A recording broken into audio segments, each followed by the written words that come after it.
situations, specially built receivers can be automatically activated by the signal to warn of the impending hazard. Tests of the signal and receiver's performance are normally conducted by the National Weather Service every Wednesday between 11 a.m. and 12 noon.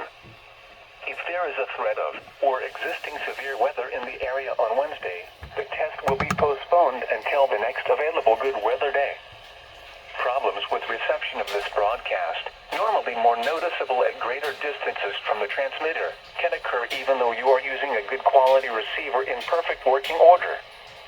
To provide the most consistent and dependable warning service possible, the warning alarm will be activated for hazardous watches and warnings for the following counties: Brazoria, Chambers, Fort Bend, Galveston, Harris, Liberty, Montgomery, and Waller. Repeating, this is a test of the NOAA Weather Radio's warning device.